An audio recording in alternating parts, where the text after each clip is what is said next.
Hello, hello, hello, and welcome back to the Whispered Woods once again. My name is going to be Michaela Maria Whisper, and we're back with Draft Diaries, looking at week 2 of season 7. And, well, before we get into anything else, I have a co host this time. They are another trainer in the Draft League and also my partner. This is Cassie Barra. Hello. They're a little bit weird, it's okay. Oh, yeah. Yes, me. Anyways, I decided I wanted a little bit of a co-host just because of some of the emotional weight that was going on in my head when this battle took place. But we're not going to try to focus on that. So, before we get into this too deeply, as per usual, opponent's team should be over here. I always make the joke as long as I remember to edit it in, but then I never forget to. It's fine. So, nicknames this week are a little bit different. I know I like to have my naming scheme, but the opponent I'm facing is a friend of mine and a huge fan of Epic the Musical. So every single Pokemon on my team is named after a song from Epic the Musical. Speaking of which, let's get it started with the OG, Ambipom, Warrior of the Mind. A little bit different this week, actually. We went for Protective Pads Technician just because Prez is a player that, as you see, he runs Garchomp. Garchomp is very stupid with a Rocky helmet, so I didn't want to deal with it. So, we went Protective Pads, Technician, Triple Axle, Fake Out, U-Turn, Knockoff. Stat distribution's a little bit different this time. I didn't go full speed. I wanted to be able to speed creep and still have a little bit of HP. Next up, one of our newer friends, God Games, the Jirachi. And oh boy, if you see the thumbnail, I had a friend of mine do a little bit of an edit for this to turn him into Sukuna, and in between this week and next week, you will see why. But we went for a physical scarf set, obviously. Choice Scarf, Serene Grace, Zen Headbutt, Iron Head, U-Turn, Trick. Little bit of HP and speed along with defense. This was specifically, if I remember correctly, to survive earthquakes. I could be wrong. I did this game like 2 weeks ago. But max attack, jolly nature, all the good stuff. Luck runs out. Our Amoonguss, Black Sludge, Regenerator, Pollen Puff, Rage Powder Spore, Clear Smog. I was a little bit worried going in because, again, Garchomp is a very good Pokemon that can do a lot of things, and one of those things is a setup sweeper. It just can. So, we went full HP, some special attack, a lot of special defense, and a little bit of regular defense. Up next for the roster, we have My Goodbye, the Espeon. Kispa Berry to deal with Ghost, Magic Bounce in case he tries to do anything, Reflect, Alluring Voice, Psychic, Calm Mind. I didn't want to go full sweeper setup with like stored power and everything, but I thought this was a decent middle ground. Helps me get Reflect up to take some less damage, Alluring Voice, Psychic, and, just the general. Max HP, max speed, little bit in special attack. Was definitely meant to more so take hits than deal damage. Next up, Mega Charizard. Pretty much the same as every other week. Timid nature, protect, heat wave, tailwind, solar beam. Prez's Pokemon can outspeed me. They can also underspeed me, so I thought having the tailwind setup would be helpful. But other than that, just basic Charizard. And then our good friend Skull Villain. Life Orb, Chlorophyll, Giga Drain, Flamethrower, Protect, Solar Beam, max speed, max special attack, a little bit of special defense with a modest nature on this one. So Cassie, what do you think about the team going into it? Any thoughts? I like the alluring voice.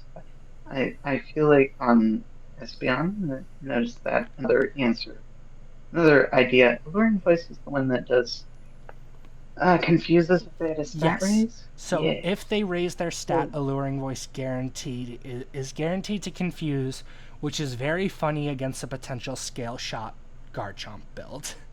That was the entire Oh, reason scale I shot went. is ridiculous. So, but Yeah. there's our team going into this week, and well, let's go see what our opponent brought. As I said, Zodiac Mora, also known as my good friend Prez, also known as Miski. I don't think he's actually doing videos this season because he's focused on like some stuff with the mod team, because good for him, he got made a mod in between, so always happy to see your friends doing good.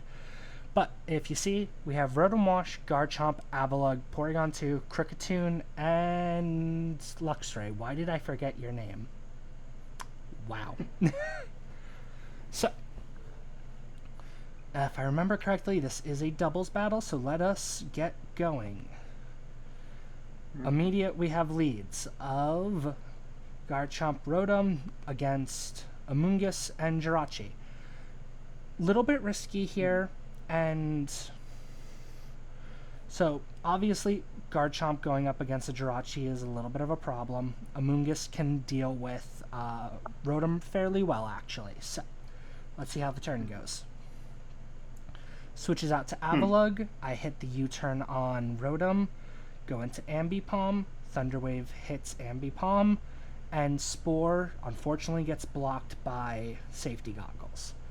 So, already turn 1, as one of the other guys on the server pointed out, an excellent idea, but I executed it in the wrong way.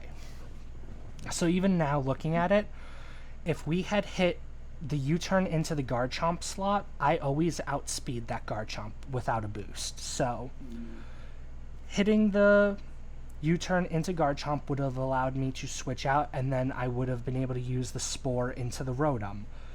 I still would have had Ambipom paralyzed, but that means the Rotom goes to sleep, and as you can see an ability on here, I break a potential Sturdy on this Avalugg. And very true. Yeah, that's going to become a little bit of a recurring issue throughout this battle of me not always making optimal plays with Jirachi. So, turn 2. We go into Luxray. I go for a U-turn back into Jirachi. Mountain Gale. I did not know that thing was so powerful. I did not give it the respect, and I lost Amoonguss immediately because of it. Unfortunate. Yeah, sometimes these things happen. Alright, so we go into my goodbye the Espeon. He switches out into Porygon, gets an attack boost, Iron Head.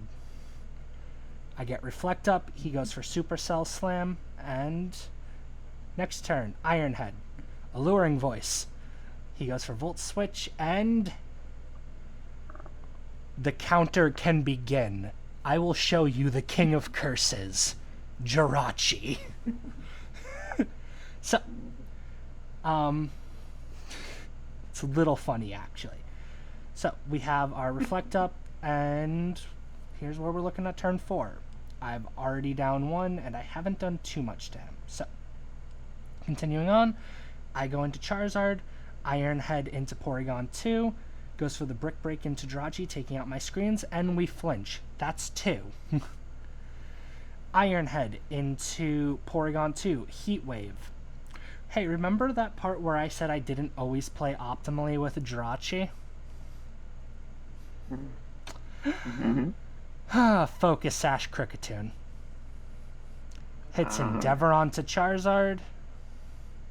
Next turn, Garchomp and this. I go for Iron Head into Garchomp. Hits the Rock Slide, takes out my Charizard, and then hits the Endeavor on Jirachi. So, even right here, you can already see the most basic beginnings of I do not prioritize my attacks the best sometimes.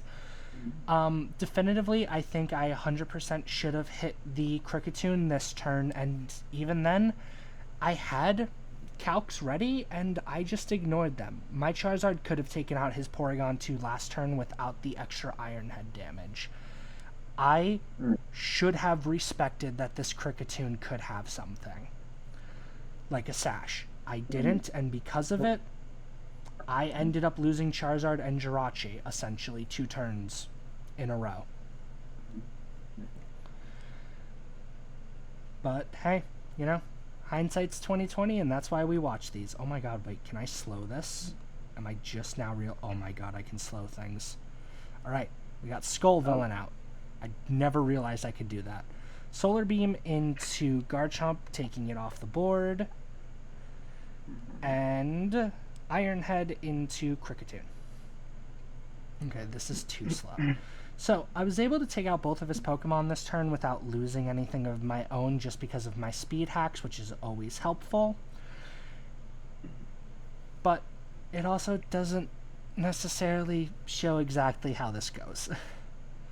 So, Luxray and Avalugg.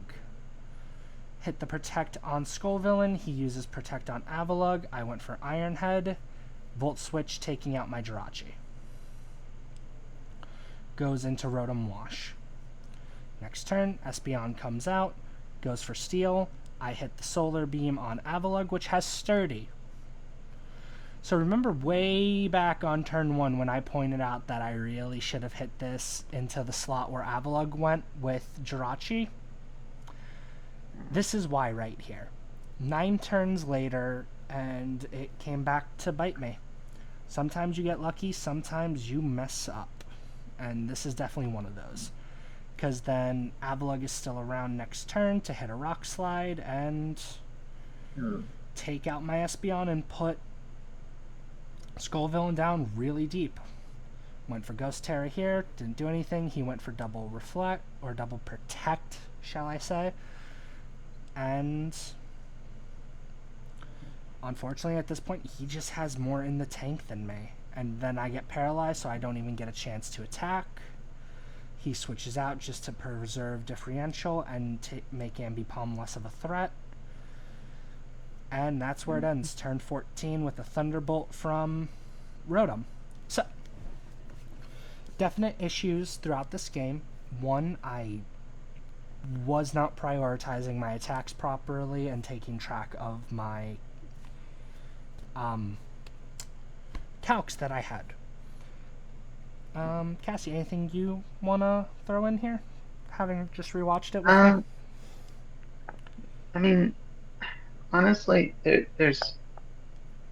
think there's a temptation to notice mistakes that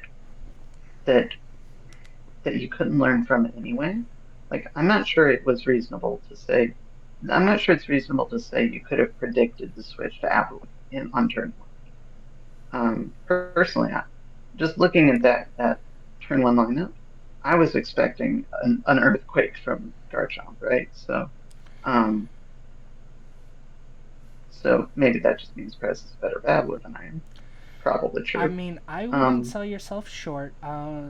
While I know Cassie's not recording anything, the first 2 weeks they managed to 6-0 both opponents, one of which is the guy who runs the league. But then week 3 I lost to Prez. It's specifically. But anyway. Fair. But to be fair. But yeah. But like the U-turn into the Garchomp slot, expecting the switch to Avalugg, like I never would have predicted that. I feel like. And well, so you're not predicting for the Avalugg specifically. It's as again somebody else on the server who is definitely a really good battler and is a consistent playoff contender in Polar. Sometimes you just have to go for threats in a specific way, and Rotom staying on the field to spread Thunder Waves is a threat you kind of want to deal with by putting it to sleep.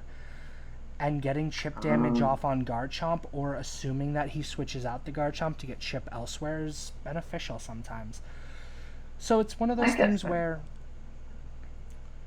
I don't think I made a mistake with turn 1, but it definitely didn't help it definitely set me back a little bit. That could have been more beneficial.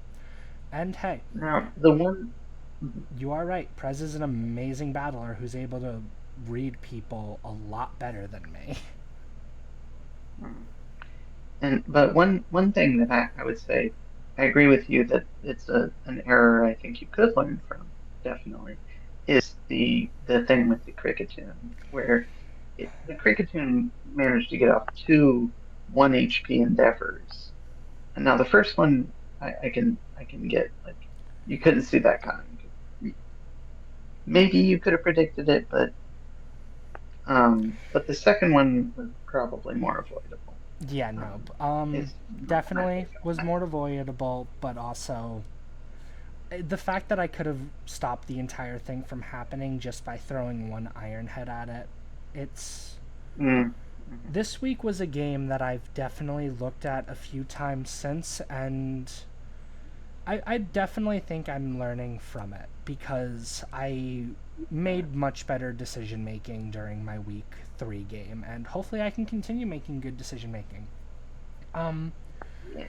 but speaking about general team stuff with my future weeks, next week I will have a update because in between weeks 3 and 4, I have made some changes to the overall lineup that I'm not gonna spoil just yet because I don't want to like give away anything that's going to happen. But Mhm.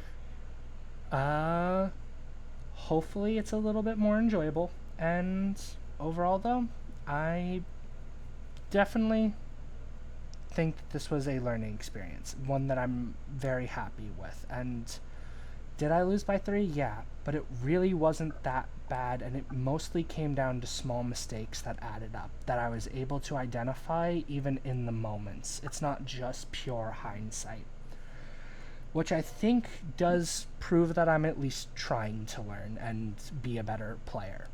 But I think that's about all for this week. May or may not get Cassie back for a few more of these. Always fun to have her around. But Thank you. until next time.